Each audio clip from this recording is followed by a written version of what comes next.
Match number 2 of the ICC Cricket World Cup 2025, and I have Orko with me. Orko, welcome to the show. It's once again hosted in an Indian stadium. Two blockbuster sides, Australia versus New Zealand. And these two teams do not need any introduction. First things first, Orko, the women's cricket is back. It's the blockbuster Cricket World Cup 2025. How much are you looking forward to this one? Well, definitely. I mean, it's a very exciting tournament to be, watching because obviously, firstly, it's happening in India. You expect some competitive cricket over here because you would see largely batting-friendly tracks. Some tracks might favor a bit of resistance for spinners or slow ball bowlers. So I think these are just the kind of tracks where women's cricket and skill sets similar to that would thrive. So I think this would be a very good tournament to watch. Absolutely, it is expected to be a very good tournament, and as you said, it's going to be played in India and mostly in some of the games in Sri Lankan. But your thoughts on what the crowd can be, because we generally see it's a packed stadium when Indian men's side get onto the field, and the way the women's are performing nowadays, they're playing gentleman cricket. So, are you expecting crowds to fill in numbers? Well, they should definitely, because firstly, a World Cup is a World Cup. I mean, the gender doesn't matter. It's obviously something of a very high stature. So I think that's what would pull crowds certainly, and especially the city I live in. There are a bunch of matches over here, and I'm seeing tickets being sold out pretty easily, especially for the India-Australia game. Already the tickets have been sold out. So I think it's good that women's cricket is on the rise, and it's already reached a proper level. And we have seen the way the WPL has invited a lot of Yeah. crowds. So I think WPL has played a big role in increasing the interest towards this particular form of cricket. So I think it won't be any different for the World Cup.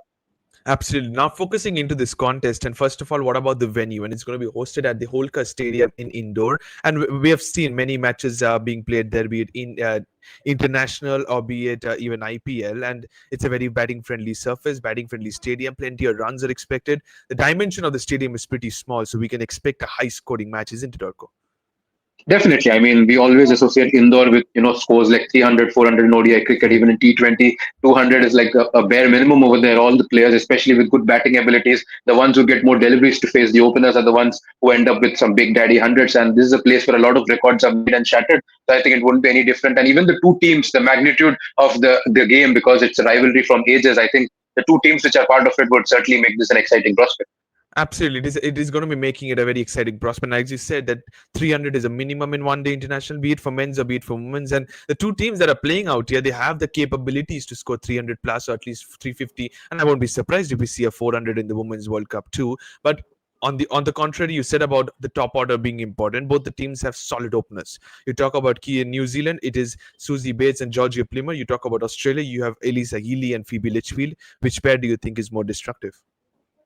Well, I think the Australian one. I mean, also recency bias, you could call it, because they are fresh from playing a series in India, and we Yep, did see how well they played, especially Litchfield, and even the backup opener was doing pretty well. So I think Georgia this Ford. is Yeah. definitely Georgia, and that's why it's definitely something that would put Australia ahead, especially when it comes to the quick fire starts that they would want to get. So I think that pair of Australian women's team would be the one more lethal. And as you said about Australia being more lethal, I continue with this side as well. Elise Perry, Ashley Gardner, Talia McGrath in the middle order. You still have more batting options, the name of Sutherland and others. How destructive can a team be? Well, I think it's the most destructive team you can imagine, especially in women's cricket, because you get a batter out, Mm. you think that you've eased out something, but then you see a batter with greater aggression and ability coming onto the crease. And I think the bowlers would just get tired bowling to them, because that's the kind of Yeah. depth that this team has. And even their bowling attack, they have plenty of options. You name it, be it spin or pace or off spin or whatever, or leg breaks. Also, they have like Yeah. every basis covered. So I think this is just the team to watch out for. And again, an invincible era of Australian cricket in women's is here. True that, but one more World Cup where you will see the greatness of Elise Perry featuring, and with that same old helmet, as I said it before. Do you think she will be the anchor in that top order for Australia once again? Well, definitely. I mean, it also depends upon which position she comes. Largely these days, she comes at 3 and 4. So I think, Yeah. depending on the situation, based on the match awareness, I think that's what she would perhaps tinker her roles a bit. Wherever required, she can be the aggressor. Wherever required, Mhm. she can play a little more of a suppressed anchor role. So I think she can do any role to perfection. She has like loads of experience that people can't even, put it in words. So Correct. I think definitely Alice Perry is the heart of the team, and I think she'll only get better with this passing World Cup.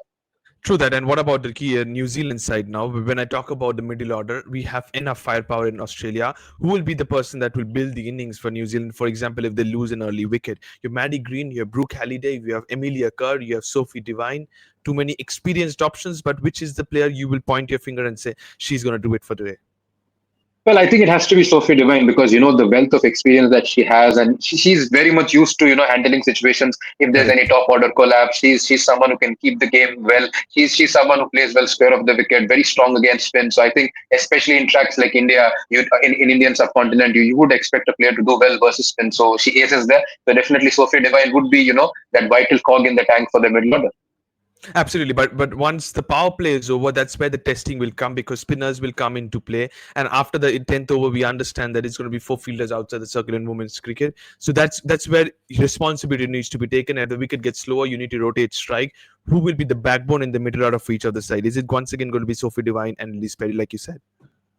Definitely, I think they are the ones who know their roles to perfection. I mean, wherever required, if they really need to, put the run rate at a higher point, then they would go for the attacking options. Otherwise, they can Mhm. certainly, save teams from their collapses as well. And even Amelia Kerr, who comes, in the later half, would have a big role. Also, the fact that she's an all-rounder, she gives some spin bowling value as well. I think these are the kind of players which every team would love to have. Those who bring in multi-dimensional abilities, and I think New Zealand have them in plenty as well. But when you talk about the head-to-head between the two teams, my thoughts go on to New Zealand because in the last 10 matches, the number says 10 is to 0, as you can see it on your screen to Orco. Well, this takes me to, if you're a WWE fan too, this takes me to the Undertaker streak that continuously was going on in WrestleMania.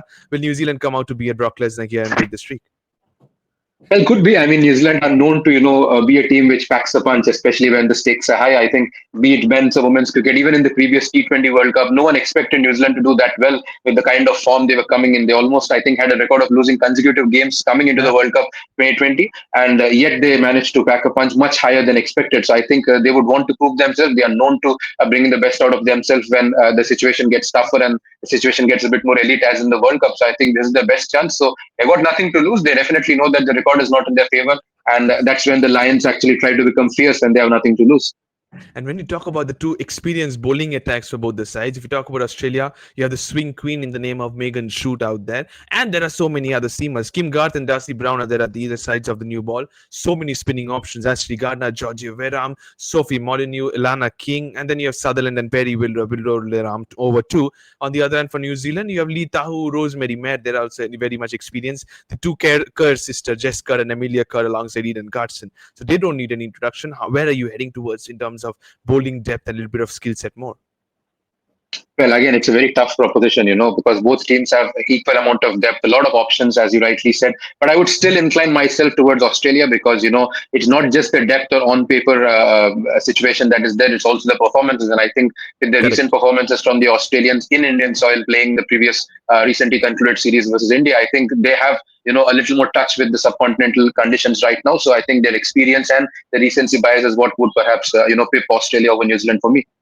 And how important, as you said about Australia ahead of New Zealand in terms of the pace attack too. And that's where I come to New Zealand and ask you how important will be New Zealand's pace attack, or even if they use slower bowlers inside the power play to take early wickets, especially the top order, as you said, Elise Healy. Then you have Phoebe Litchfield comes in, Beth Mooney comes in, Elise Perry. Your thoughts on that? Well, definitely. Spin is something that is very instrumental in India because they are the ones who put, check in the flow of runs. If you look to attack them, they bring a lot of wickets. So I think it's very crucial for any team if they really want to, pack a punch in the World Cup to have very good spin attack. And I think both these teams have that. And they have a bunch of golden arm kind of spinners as well. They are not just spinners who tighten the run flow. They also pick crucial wickets in important times. So I think someone like an Amelia Kerr, who is known to, turn the game around, getting two, three Yeah. quick wickets in no time, she's going to be crucial for New Zealand. And even Australia have a bunch of good spinners. Alana King is one, Georgia Veram is one. So I think there are plenty of options to look at, and that's what excites this particular World Cup for me. It definitely does excite every single person out here. But when we talk about the players to watch out for, Orko, let's take a look into my five picks. I've gone with two each from both the sides. That has been the trend in the show. That is Megan Shoot and Annabelle Sutherland for Australia. When I go to New Zealand, it's going to be Sophie Devine and Amelia Kerr for New Zealand. And X Factor, without a doubt, I'm very much excited to see how Phoebe Litchfield turns out. Definitely. Phoebe Litchfield, with those breathtaking starts in the power play, she's very crucial. She'll be the X factor, as we already previously talked in the Australia analysis as well. So I think she'll be a very important cog. She takes a lot of pressure off Elisa Healy in the opening. Then when it True. comes to New Zealand, Sophia Devine, her experience is very crucial. Amelia Kerr, we talked about the golden arm. She brings those cameos with the bat, those spin bowling assets that she has. And of course, Australia with the kind of players they have Annabelle Sutherland, who is a person very similar to skills like Ellis Perry, with a medium pace. Absolutely. And Yeah. also and also with her batting ability. So definitely, and as we call the king of swing, Megan Shoot, he's the one who gets wickets up front. So I think these are some crucial players to watch out for. We could perhaps name the entire 11 about Australia, but I think these are the ones we would talk about first. But as you said, 11 match winners in Australian side, and that's the reason why the head-to-head numbers say so between them, and even more for the opponents, any other country that faces a mighty Aussies. But not to forget that Australia are the defending champions in this Cricket World Cup. So that does that bring extra pressure on the Aussies because it's the opening match, or they will be even more confident?